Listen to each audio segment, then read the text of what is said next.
Once again, I'm here. Hi, how are you? Oh, Ripper? Oh, you have a nice doggy. Hi. Oh, in heaven. Oh, okay. You have a beautiful doggy. Have a good day.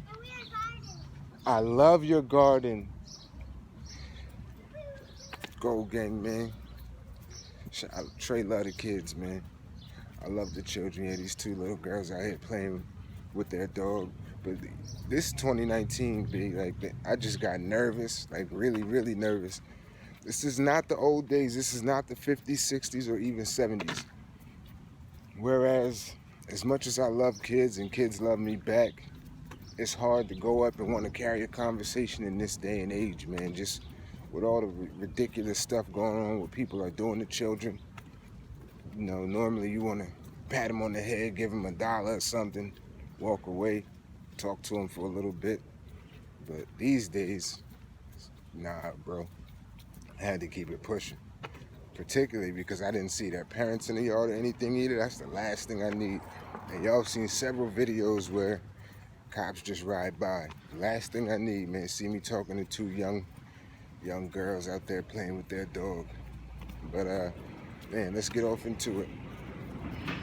So yeah, I had to make sure earlier when I dropped my video, if you look at the description, I wanted to make it known that those are my views and my views only. Maybe some people share. You can, drop comments in the description. Some people like it, some people don't. Some people agree, some people disagree. And that's fine, man. I have no problem with disagreement. Oh yeah, Jersey of the day. It gets no better than this, man. The GOAT. Big logo, yeah, the GOAT, man. JR. The nicest I've seen. But anyways, so yeah, like I was saying, my views are my views, man. So I gave a shout out to Caps earlier. Shout out to Angry Fan Man, salute. He came through early when I first started. Drop by, showing love, subscribe. And I was watching his video. I was watching his interview with Verb, and Verb's mannerisms, man, is too much for me, bro.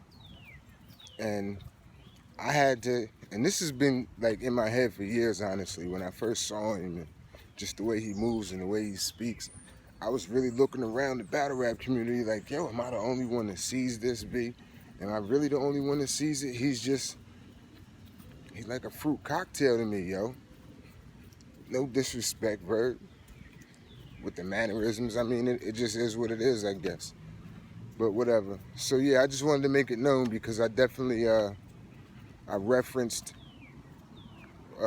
Caps in the earlier blog, and it was Caps' interview that I was discussing. So, I gave a shout out to Caps, and then I started talking about the interview. So I don't want it to be confused as if, Caps shares my opinion on, the mannerisms and all of that, because those are my views, not his. If those are his views, he can let it be known, or not let it be known, whatever it is. He could disagree.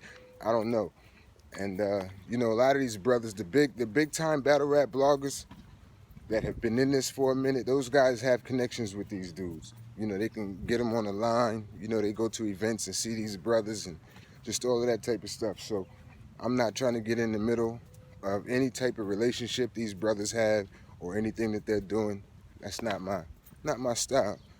And I'm not a shock jockey either, so I'm not coming here just saying things to be controversial or anything like that. I'm just interacting with the people and, just giving my opinion on different things. Like, I ain't come out of left field and just drop Verb's name for no reason. Like, he got the battle with Lux coming up.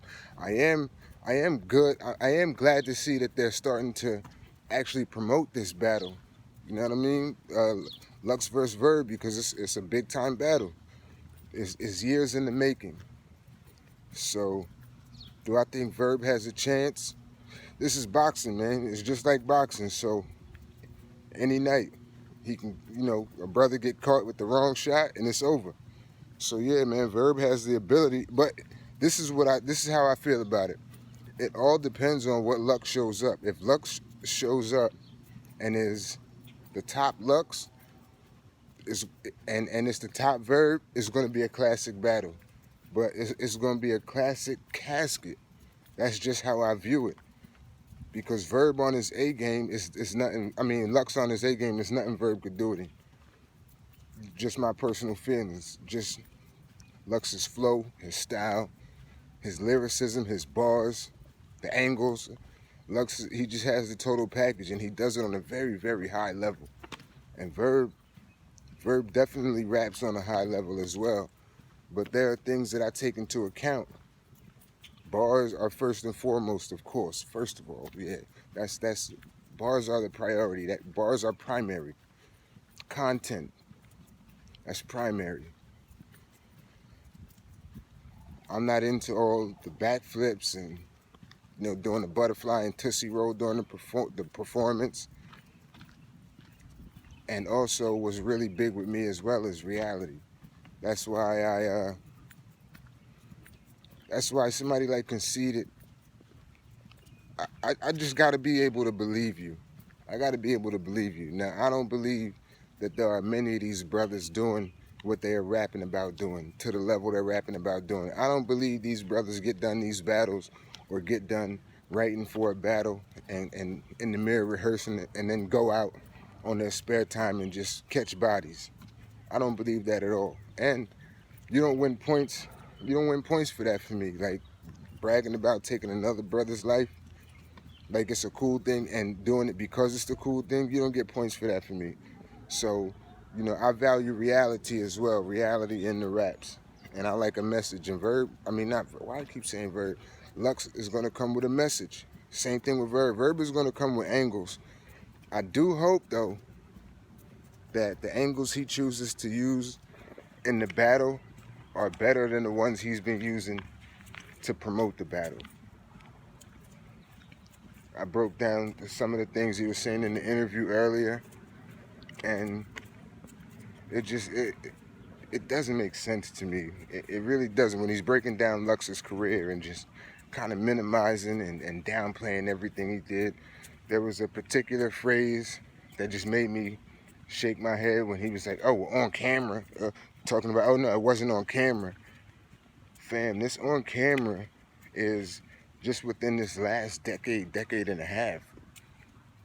We from the generation where we remember not everything was on camera. And it doesn't have to be on camera to be legitimate or believable. You just have to have, again, eyewitnesses. Eyewitnesses count for something, man. That's a fact. Eyewitnesses count for something, particularly when there's no reason for them to lie and they don't have problems with their credibility. Yeah. So this is the 1998 Adidas Pro line Jerry Rice. The white away joint. The whites always look so crispy. Yeah. One of my favorites. But I always say it. I think every jersey I drop, I say it's one of my favorites. But it is, because all of them are one of my favorites. That's why I grab them in the first place. But yeah, so earlier in today's earlier blog, I shared with you that I was going to be talking about a New Jersey spitter who's one of my favorites as well. This dude is cold with it, B. And I think he's highly, highly underrated. Highly. He finally started to get some of the shine that he deserved last year when he was the Battler of the Year. Well, it was for the prior year, but he was the reigning Battler of the Year last year. That's the Transformer, man. O-Red is a problem. His resume is crazy. His performances are crazy. The resume, I don't like the way a lot of the other battlers approached him, particularly early on, because they were all just acting like he wasn't on their level, which, that's cool if you're doing that in your promo and all of that. But when it transfers over to the battle and you just come with 3 bogus rounds, and then after he cooks you and makes you look ridiculous, you come behind that and then try to downplay it. Oh, nah, but that's just O-Red, so I ain't really feel the need to prepare and blah, blah, blah. How many people does he have to kill for you to take him seriously? Y'all should have been taking him seriously a lot earlier than you did. Red has been a problem. He has some of it. He has, in my top 25 favorite battles, Red is definitely in a few of those joints. His battle with Daylight, murder. T-Rex, murder. Him and Light was going back and forth too. They were going at it because that was a Daylight that actually came and rapped. So Daylight was dope. My favorite Daylight battle? See, I don't know. The Chilla Jones match, Daylight was crazy in that joint. Crazy. Okay. Yo, he went bananas. But back to the Transformer, man. Red has been a problem since he had the dreads. From the beginning, he was a problem. But, I mean, Arsenal had Jersey on lock. Sirius Jones came back. I'm going to do a blog about all the Jersey rappers. And I'll do it in chronological order, too, of when I was on to them and what gravitated me toward those brothers. But right now, Twerk definitely repping Jersey, but he was repping the DMV for a while. I ain't understand that. I mean, I guess he was down there with the other Goonies, but Red, when the doubles, the doubles matches started, I thought Red and Ars was gonna team up. Arsenal and Suge was alright, but I think Red and Ars complement each other's styles a lot better. I don't know, we'll see. But yeah, Red is definitely a problem. And then when Red pulled Twerk out, and those two were working together. It wasn't a 2-on-2 match, but Red brought him out anyways. That was pretty dope. But still, I'd rather see Red with Ars. I think that'd be crazy. Or if Red started with gun titles too, I think that'd be super dope. I didn't see the gun titles thing happening either. I thought Surf was going to tag with somebody from Jersey. I thought everybody was going to keep a Jersey, but that was a great choice. It came out of left field though, because Surf and Rock, man, they had tension at one point prior to their battle. Now the tension ended up getting squashed before the actual battle happened. And that battle, if there was still bad blood between them, I think that battle would have been even crazier. Which it was definitely dope. Both of them did their thing. But I think it lost a lot of the luster. But you know, it is what it is. I'm talking about back when Surf battled Hitman, when he had that bar about Tate Rock and everything. I'm talking about that type of bad blood. Surf did Hitman greasy like that. That battle wasn't even close. It wasn't a debatable, nothing like that. Classic, yes, definitely a classic battle, but it was a classic casket. Over. Done deal. People were talking about, oh, Hitman's first round, he's always first round heavy, and then the next 2 rounds he kind of drops off. But Surf won the first round to me as well. Wasn't even close, it was by a wide margin. And he cut his first round short. I can only imagine, but yeah, Surf went bananas in that battle. But Red, man, the Transformer beat, so Daylight, one of my top 25. Rex, he did Rex real dirty. I think that was on UW too. I think that was before it even changed to UW. He did Rex real greasy. Had Rex looking crazy by the 3rd round when he brought Winkloke out to the stage, because Rex had started, I forget who Rex was battling when he shouted out Winkloke, talking about, yeah, I know Winkloke. Some type of dynamic where Rex was claiming to know him, be associated with him and all of that. So Red brought him out and played a game of swear to, you know. He was like, yo, do you know him? Have you ever met him? Have you ever spoken to him? And Rex tried to lie at first, with the man on stage denying it. Yeah, so that was Rex's first death. That might have been Rex's most beautiful death too. 'Cause he did Rex real dirty. X Factor got it. He got it bad. Surf killed X Factor, and then Red came right behind him and killed him. Red was the first one to do like a battle of the sexes. He did Miss Hustle dirty. Man, I'm trying to think. See, I should have gone and looked at his whole resume and just broke down and talked about all of his battles. But yeah, Red is a problem. I think he would have gotten more recognition if he was more outspoken outside of the battle. You know what I'm saying? You know how these other brothers promote? When you look at a Sue Surf, Surf is a master at promoting, B. Master level. Now we saw that there's definitely different levels to promotion. When Cassidy came in and did what he did, the greatest promoter in battle rap history. That's not even up for debate.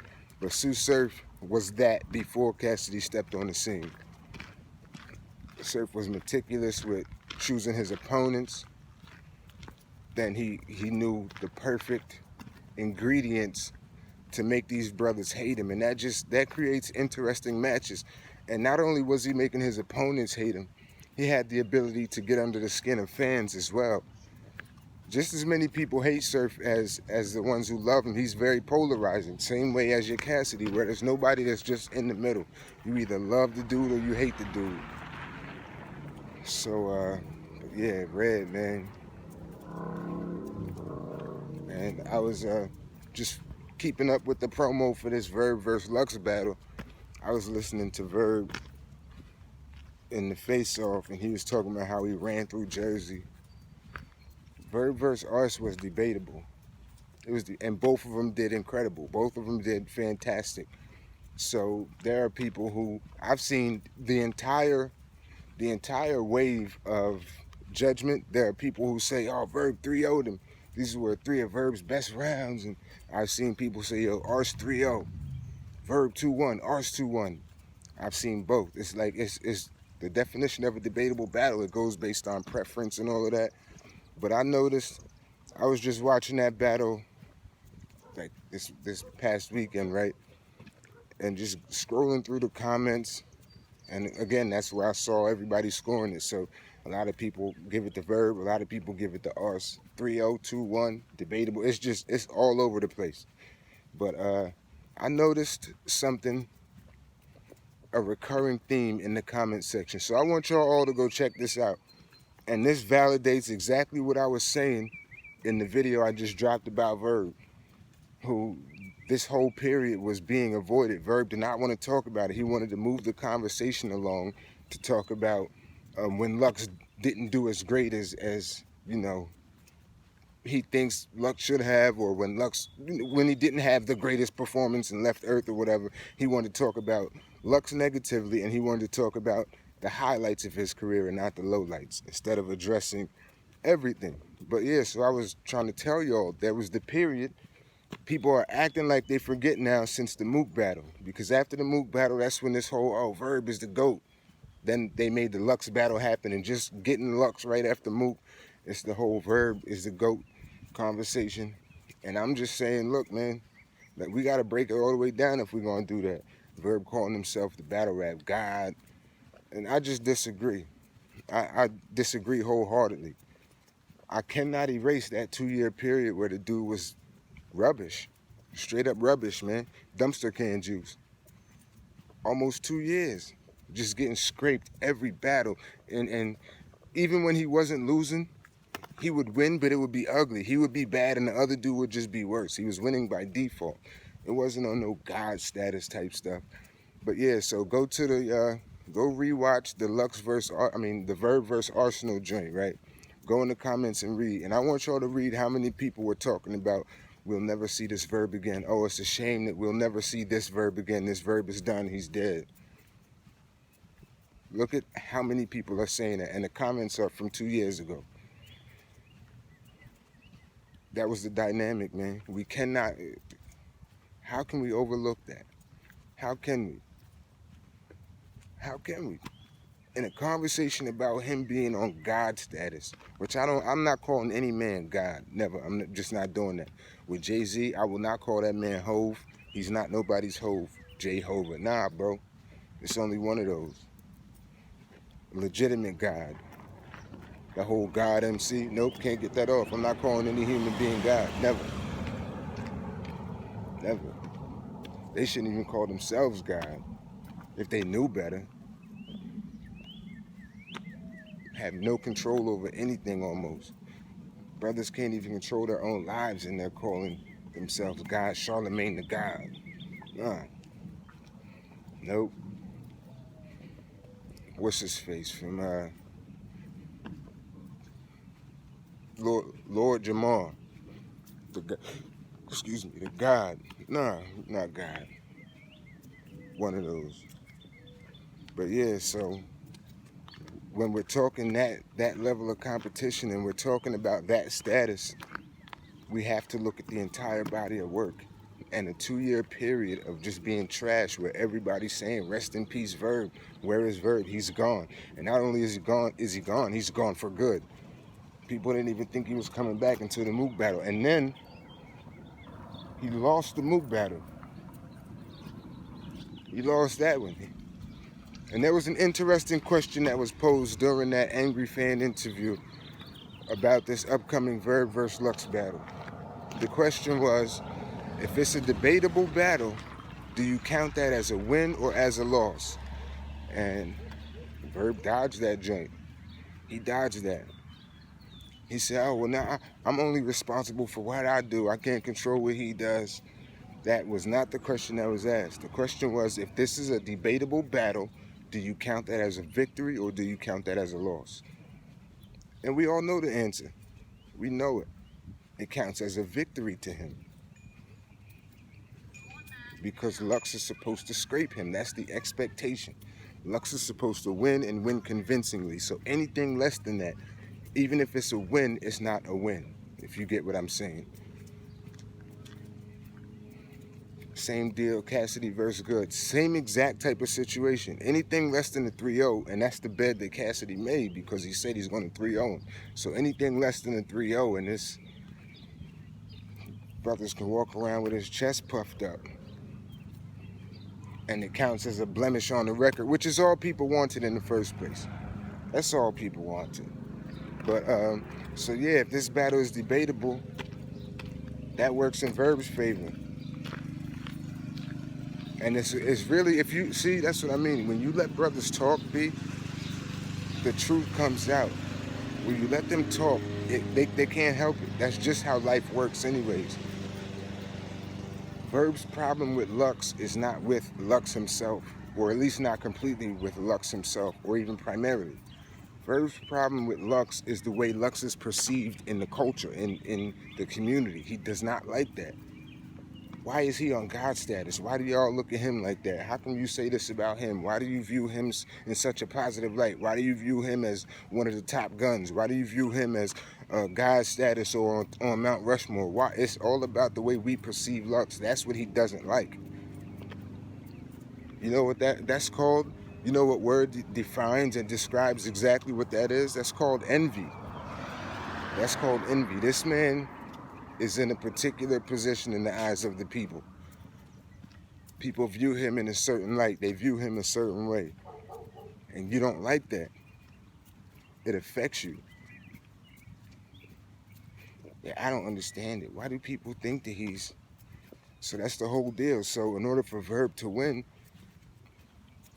outside of him beating Lux or being better than Lux, that's secondary, man, maybe even tertiary, but that's not his beef. What Verb wants for Lux is he wants us. He wants the battle rap community. He wants the people to not hold Lux in a high regard or at a high status. That's what he doesn't want. That's what he spent his time on the Angry Fan show addressing and speaking about. And he tried to keep the topic there. That's where he wanted to keep it, was on Lux. And why do you view Lux this way? Why do you view his career this way? That's his whole beef. So it could be a situation where, now I definitely don't see this happening because I think Verb is way too seasoned for that. He's too much of a veteran. He's too great at battling, so I don't think this is going to be the case. But let's say both of them are subpar. Both of them are just Even if people say that Verb's rounds were just or he didn't do that well, or he could have been better or anything, as long as people say the same about Lux, that's what matters to Verb. That's what it looks like when somebody else is in a spot that you want to be in. That's called envy.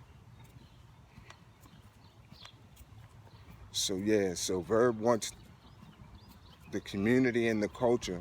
He wants us to not view Lux at such a high level or in this position. That's primary, but secondary. Hi, how are you? I'm doing well, thank you. But secondarily, he wants Lux to view him some type of way. Verb wants Lux to view him as his peer, like next to him. And that's his beef with Lux. Lux views himself as being above, as being a better MC. And is Lux a better MC than a Verb? That's, I mean, of course, that's subjective. In my opinion, it's like, it's not even a contest to me. I'm talking about at the skill we call rap. As far as being an MC, it's not even a contest to me. You know what I mean? But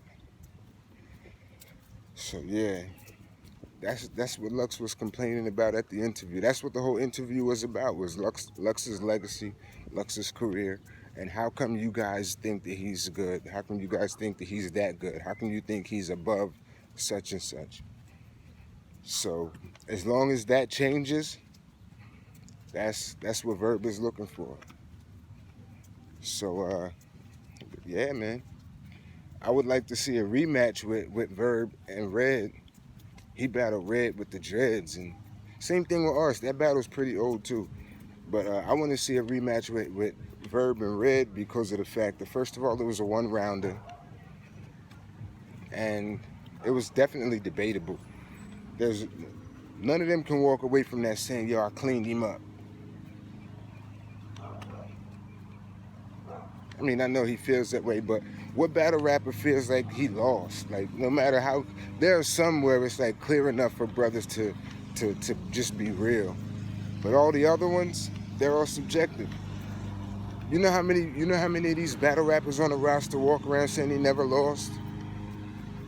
Still, when we watched them lose, some of them more than once, some of them lost badly.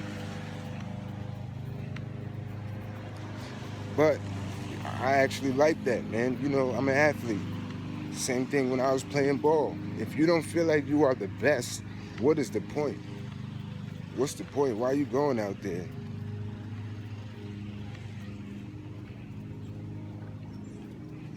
But yeah, so Red, yeah, I need to see more of Red. That's what I want to see, because that dude is a killer. If he plays it the right way, if he knows what he's doing as far as promoting and picking the right battles at the right time, he could definitely enter himself into the Mount Rushmore conversation. That's without a doubt to me. But again, I'm talking about strictly ability, talent, lyricism, skill level. Red at his best, I can't see anybody just walking away with an easy W. Battling Red at his best? Nah. That's how I feel about Surf too. When Surf ain't playing around, Surf gotta stop playing. Surf's goal is just different. And you know, I respect it. I don't like it, but his goal is just different. You see, a lot of these rappers, what I do appreciate about Verb is he wants to be the best, man. He wants to be the best, not the best from St. Louis, not the best in this era. He wants to be the best ever. And so shout out to all of the brothers who want to be the best ever, because those who genuinely want to be the best ever, that's the effort that you'll see being put forth. You won't see any half-stepping. Verb lost that for a while. He got it back. So I'm definitely happy for that.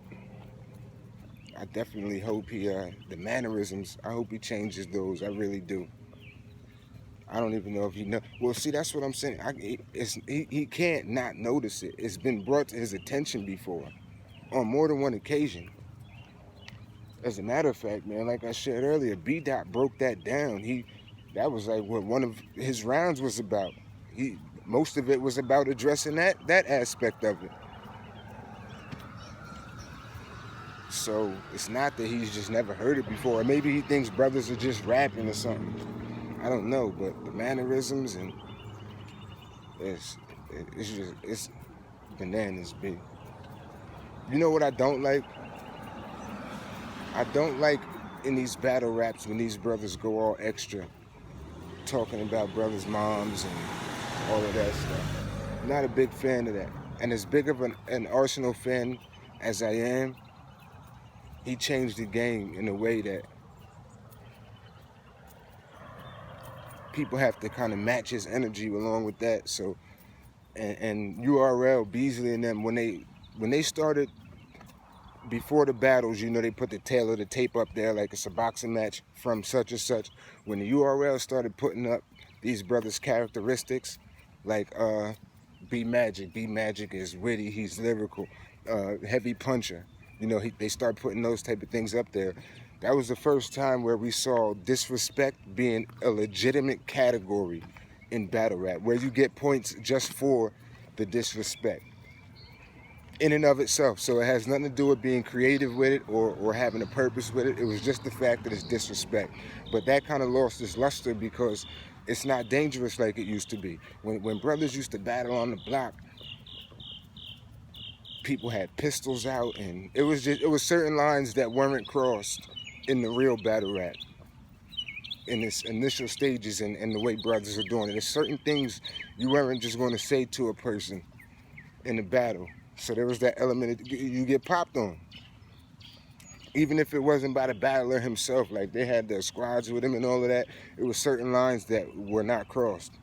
But with battle rap being what it is, and with it being commercialized in industry now, there's the element of danger is not as real as it was. So you can talk about somebody's dead mother or dead father or dying mother, dying father. You can talk about that, and the dude is going to maintain his composure because this is not, you know, brothers battling on the streets anymore. And, you know, for these events, big venues are being booked. And I spoke about that last night with what Queenzflip did and lost sponsors and then tried to, you know, reel it in.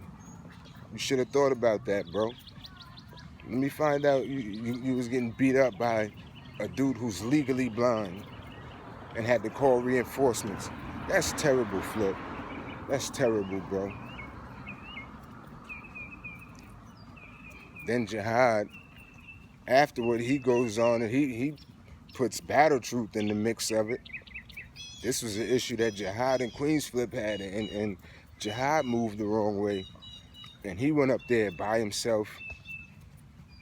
He had on the Bill Cosby sweater, joint, collared shirt.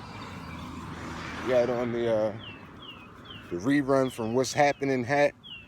He went up there for the blog, for the podcast. Jihad, you ain't go up there to shoot a fair one, bro. You don't dress like that when you're going to shoot a fair one. You went up there to hop on that platform, to plug your own platform. Kudos to that. Respect to you for that, because you've been grinding. You've been in this game for a while, man.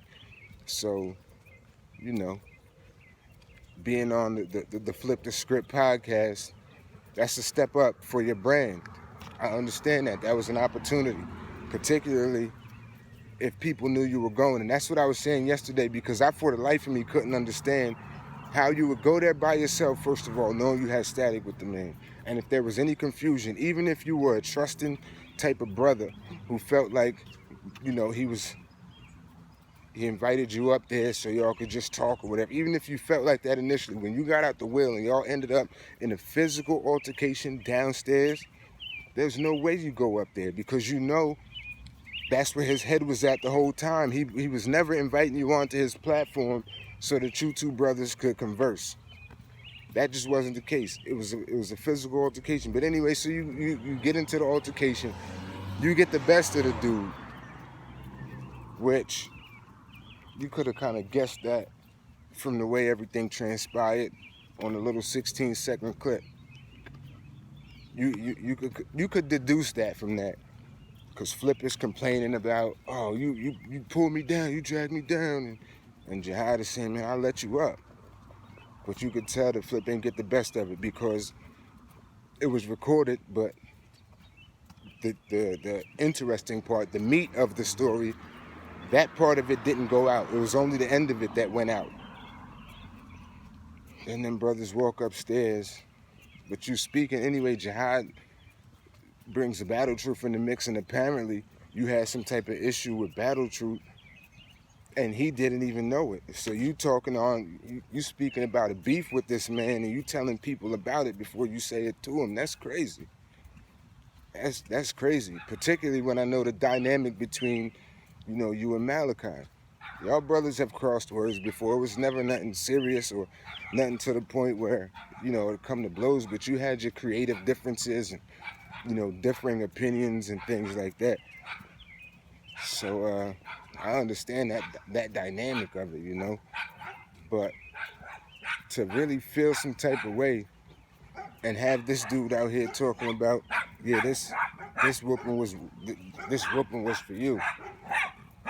But yeah, Jihad, you should have been on your square, bro. Particularly if you got the best of that man downstairs. Did you really think that it was over?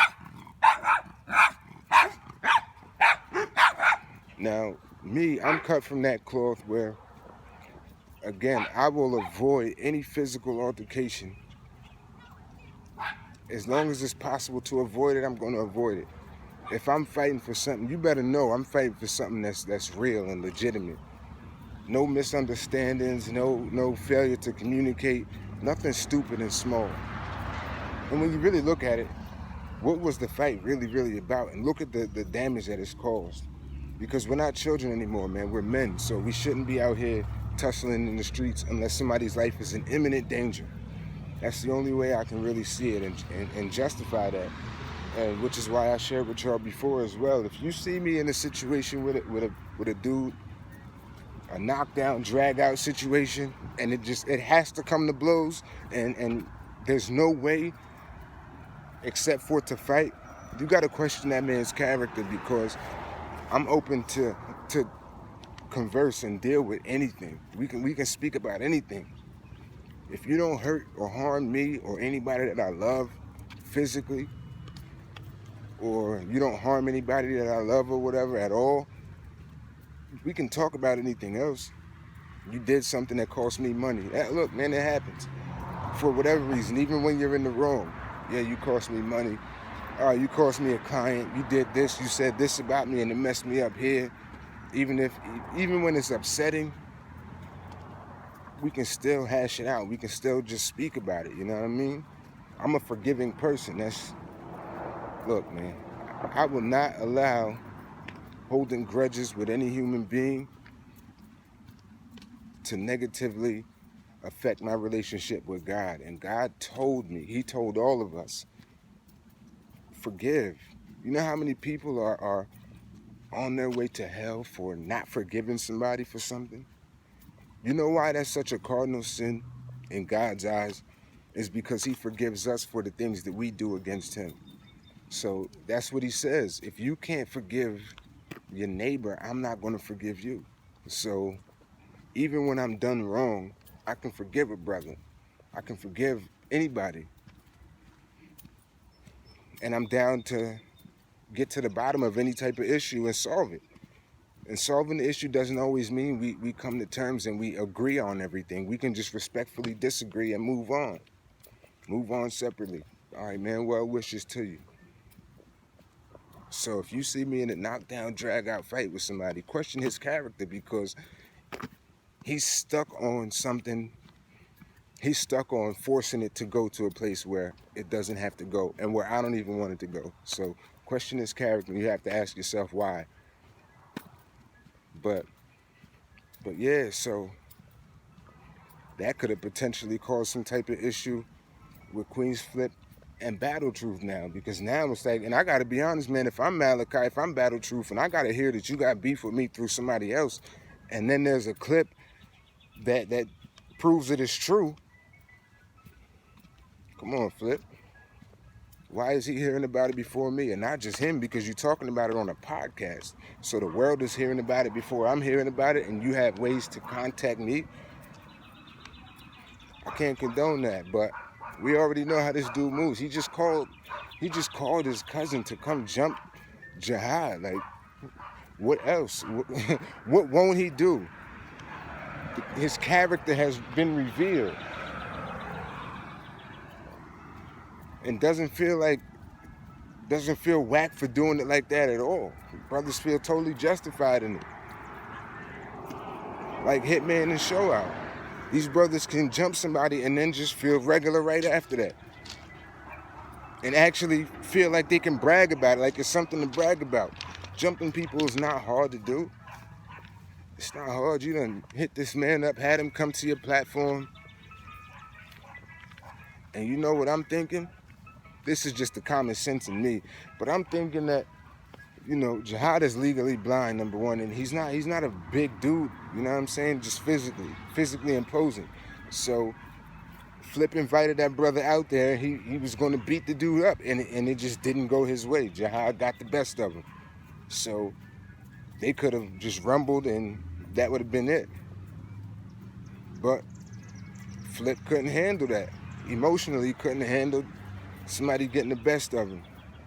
After he set him up for that, thinking that he was just going to put him down. It didn't happen, so on to plan B. Get him up there, and then you call reinforcements. That's crazy. That's crazy.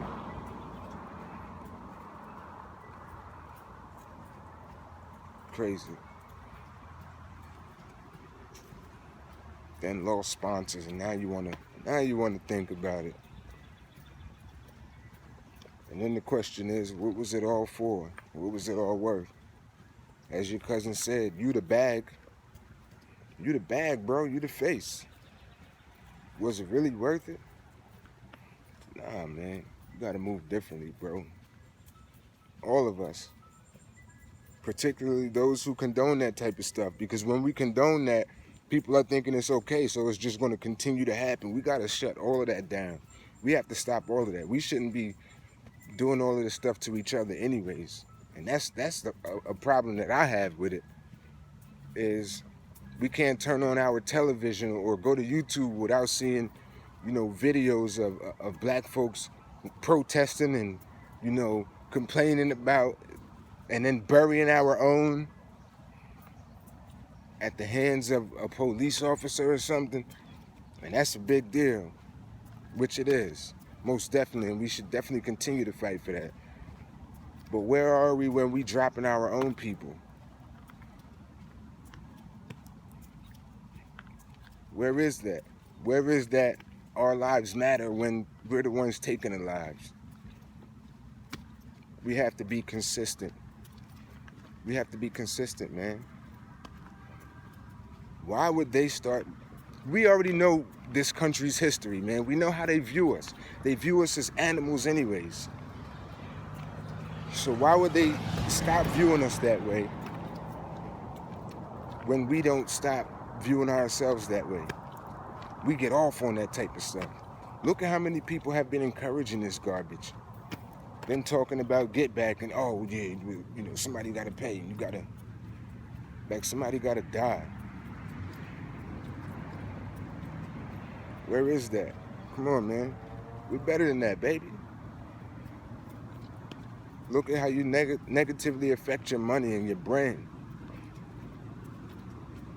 Do y'all understand? See, I know a lot of the younger generation, I know y'all don't understand it, but y'all really need to try to understand hip-hop, how it started, where it started, and how much it took for this genre to grow.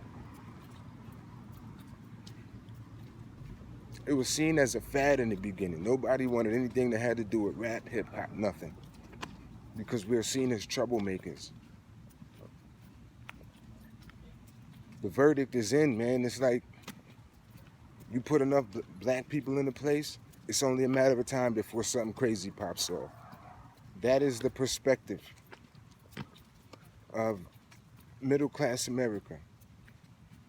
So with these battles and everything, it's already on thin ice. Grabbing these venues and stuff, it's already difficult.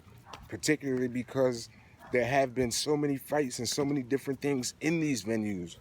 It's bad enough when there's people in the crowd who buy tickets to come in and see the show and then something happens. That's bad enough. But when the battlers themselves are in the middle of it, in the mix of it, when a person who's affiliated with the ownership is doing stuff like this, God, that's looking crazy. Come on, man, we got to do better. And we can. We can do better. I truly believe that. wholeheartedly, with my whole heart, I believe we can do better. It's going to start with us, though, ladies and gentlemen. And when I say us, I'm talking about the fans, the supporters, the people who are watching it. Because they're doing these things because they think they're getting some type of clout from it. They think that they're going to get respect from it. They're going to be viewed in a positive light. They think that there's going to be a whole bunch of comments like, yeah, you did this. Oh, yeah, you got him. Oh, I'd have done the same thing. That's what they're getting. They're getting positive stuff. They're getting positive feedback from these negative things. So it starts with us fans. We got to stop condoning it. But that's if we want the culture to really grow. I know y'all say you want it to grow, but y'all not really, it's not really looking like that. It's like y'all are fighting the growth. But y'all are unfamiliar with growth. You're unfamiliar with what it looks like to grow and what it takes to grow and what has to happen for us to grow. You're not really used to that. You want to be in the same exact place. Growth means change, ladies and gentlemen. And to stay stagnant and to not change is not growth. It means you're not growing. And we can grow better together than we can apart, going against each other. That's a fact. But we don't know how to do that in this country. And that's not an accident. I brought up Willie Lynch's letters earlier. And I said I'm going to talk about Tommy Lahren and, just the things that they say. The far right wing. All of that is just division anyways, man. Let me tell you something. The Republicans are half right and half wrong. The Democrats are half wrong and half right. I'm not a color banger. Like, I'm not a gangbanger, so I'm not married to one side or the other. In my own personal views and beliefs, I'm very conservative in a lot of those ways. But I'm definitely not affiliated with any type of Republicans or Republican organization. I don't support anything like that. I'm not with a lot of the stuff that the liberal media goes along with at all. Abortion, yeah, I'm not with that at all, man. That's murder. That's murdering an innocent baby. And of course, people always love to go to the extreme examples. Oh, well, what about a 12-year-old girl that's raped by her uncle and gets pregnant? They go to rape and incest. That's a despicable story, and it hurts my heart. Like, I can't even imagine. I have a 12-year-old daughter, and she's raped by some dude and is pregnant. But I have standards and I have integrity, and abortion is murder, man. But I don't even like feeding into that example, man, because literally less than 1% of abortions carried out are abortions because due to rape and or incest. Less than 1%. Well, maybe a little over 1% with both of them.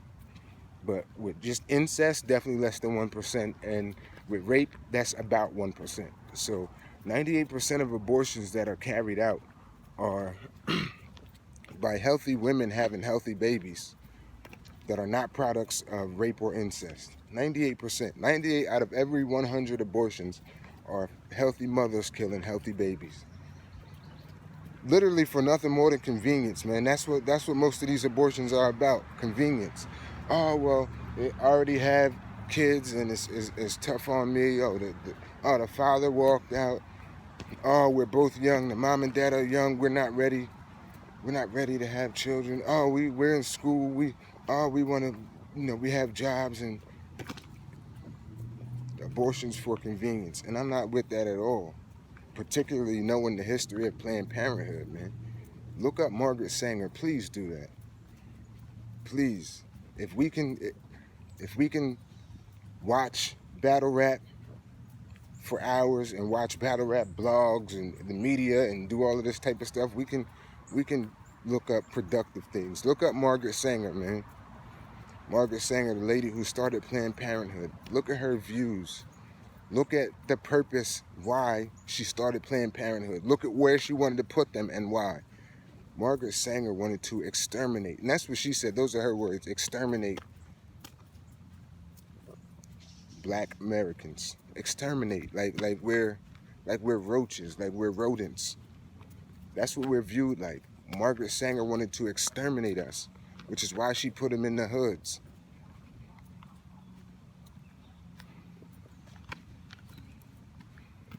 Says we're not productive members of society.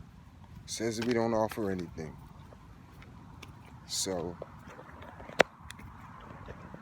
the Planned Parenthood, she wants to put those in the inner cities.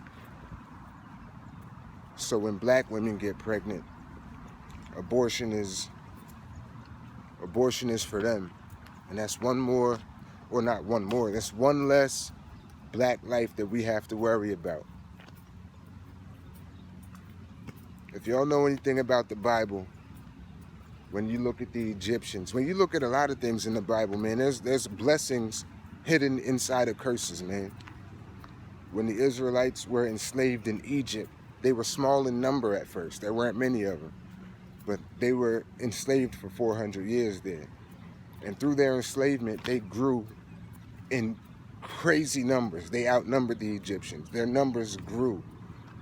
That's what they're scared of. If you know anything about genetics and birth rates, the birth rate for white Americans right now is very low. White people in America, even rich ones, are averaging like 1.3, 1.8 or something like that children per household.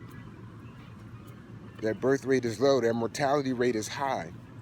So they're dying in higher numbers and they're giving birth in lower numbers. But then look at us. Our birth rate is not. So, and that's been the case for 70, 80, coming up on 100 years. So Margaret Sanger devises this plan to kind of counteract that. The majority wants to remain the majority. Man, it's all a ploy, people. It's all connected to the same thing. The rate of incarceration, they're incarcerating our brothers, so we make babies and then we get locked up. Fathers aren't there to raise them. We know all the problems that causes. Then we have government assistance. We all know people who view babies as just a couple extra $100 in WIC and EBT a month. In unhealthy situations, and we know them. All of it is connected. All of it.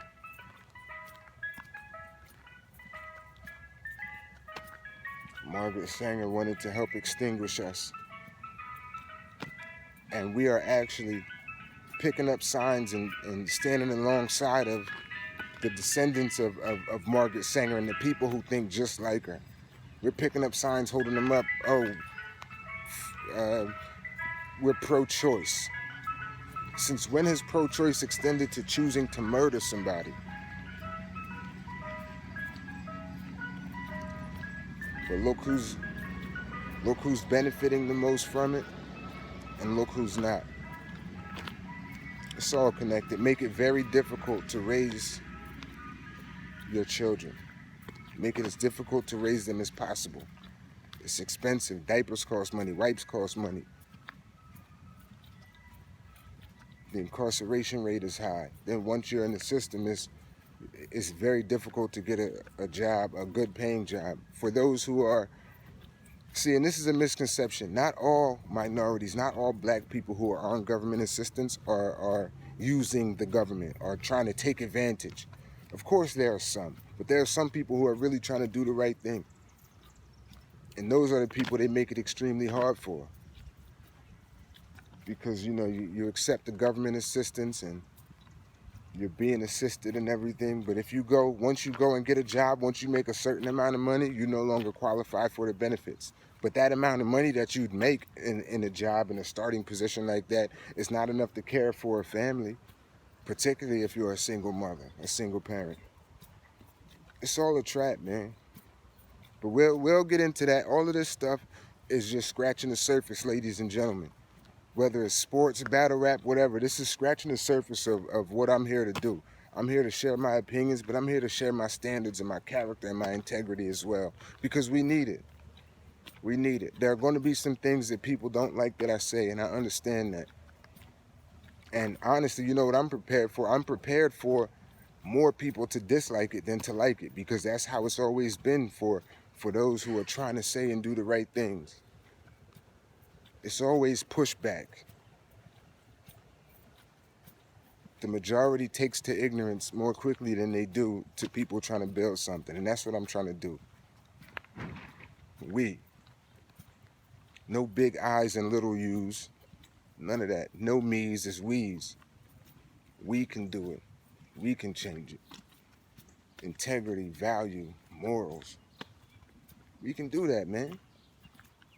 And it's not as hard as we're making it. We just have to make it the cool thing to do. Once we do that, once being a good father is a cool thing to do, and I mean really being a good father, not just in words, not just, oh, I pay child support, not just those little things, not taking a couple pictures with your child and it's on social media, oh, he's such a good father. I'm talking about really taking care of your children, and that starts with the commitment that you make to their mother. Once we get the family structure back, ladies and gentlemen, a lot of these problems that we're trying to solve and that we're fighting against, a lot of those are going to disappear because we're going to know our worth. We're going to know our value. And once a kid knows his value or her value, he can do anything. He or she can do anything. So, man, let's just keep fighting a good fight, man. I didn't even mean to go on that tangent either. I was just going to talk about my guy, the Transformer. Oh, Red. Yeah, Red is a problem. Yeah. I'm going to break down some of Red's battles, man. He says some of the dopest stuff that's ever been spit in battle rap. That's a fact. That's a fact. Oh, Red is, he's phenomenal. He's great. Like, he's legitimately great. So hopefully, man, he'll get a little more shine than what he's gotten so far, because he deserves to be elevated to that same level as the other Titans. He's a Titan in this game, skill-wise. Yep, Red. Lotta Zay is another one, man. What's up with Lotta Zay? Drop a comment if you know anything about Zay, man. I should probably know more, being that I live in the same state that he's from. So I'll look him up. Definitely miss Adi Boom. Boom was nice too. He ended up getting locked up. You see, brothers got potential and all that, and man, it's a setup. It's a setup. But we can do better. We just have to start making, we have to get better with our decision making. And that'll be dope. But yeah, man, we gotta stop hurting on and killing on and punching on and shooting at each other and all of that, man. Excuse me, I got acid reflux today, man. Over nonsense. Flat out nonsense. Flip, be a man, bro. And I mean that. I'm not trying to talk down to you or anything, but you gotta be a man, bro. Like a man. Not this whole goofy, yo, I'm from the block. Not that type of manhood. I'm talking about being a man. I don't know if you have children. I think I heard somewhere that you do. I think you said you do or something. But either way, man, you have people looking up to you. You have people depending on you. Look at what your cousin just said yesterday. You the bag. So there are people that are relying on you, my bro. Leave this goofy stuff alone. This goofy stuff. Whatever issues you got with brothers, man, if it can't be hashed out, just stay away from each other. It's not that difficult to do. Look at me, bro. I ain't nobody. I'm really not. And that goes for everybody in these comment sections.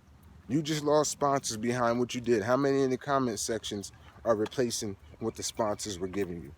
How many people volunteered to do that? But it was all entertaining, though. People enjoyed it. You got your rocks off. It was people saying stuff. I'm nobody. These other people in the comment sections, nobody. Other bloggers are nobody. You don't have to impress us. Forget, just be a man. That's all I'm saying. It's not that deep.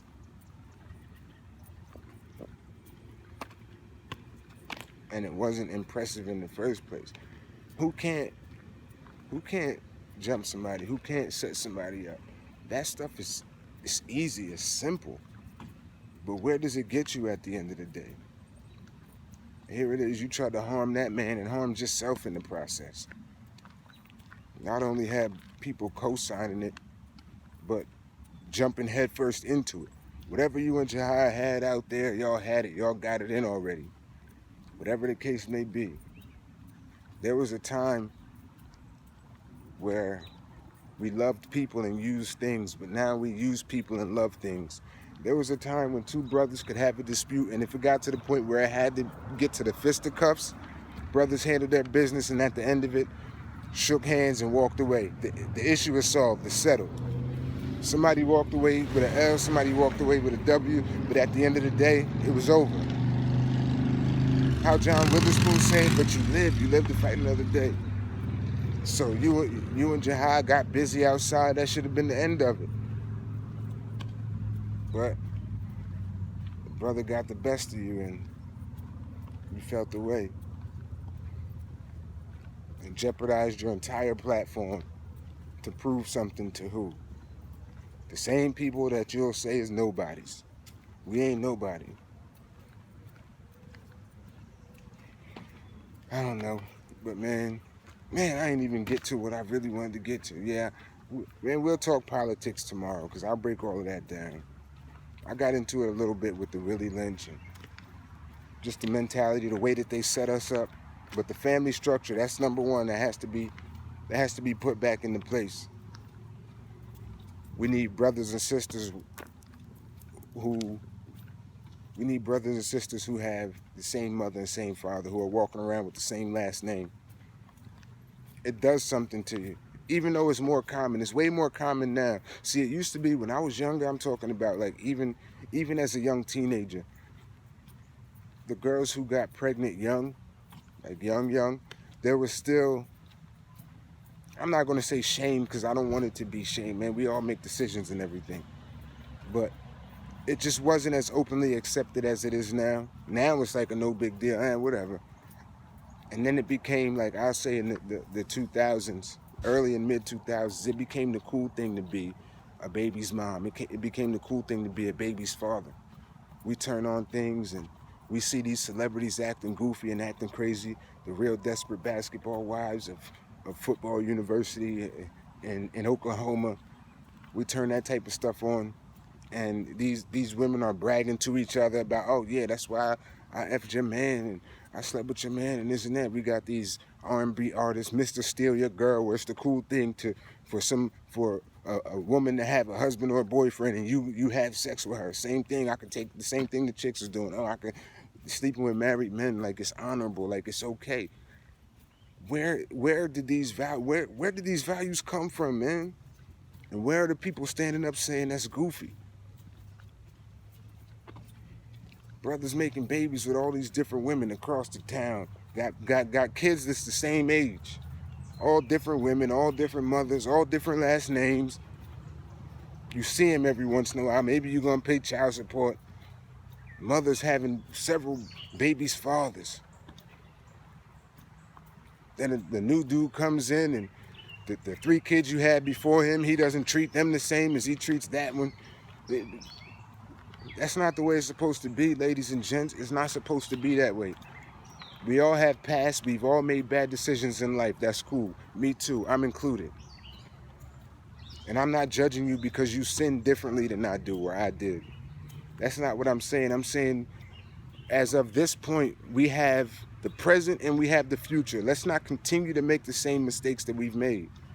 That's the definition of insanity, is to do the same thing over and over and expect a different result. That's Einstein's definition of insanity. And that's what I'm seeing. A culture of insanity.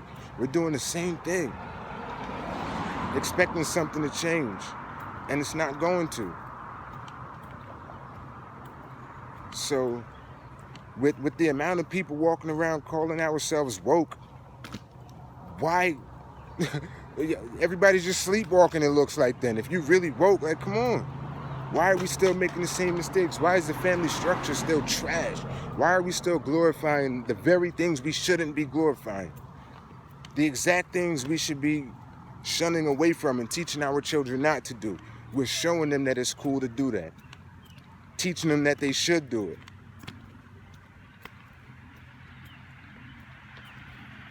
I don't know, man, but like I said, bang, bang, Niner gang, man, gold gang all day.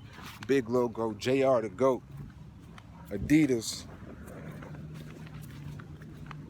away game jersey all day, man. Jersey 9, I'm gone.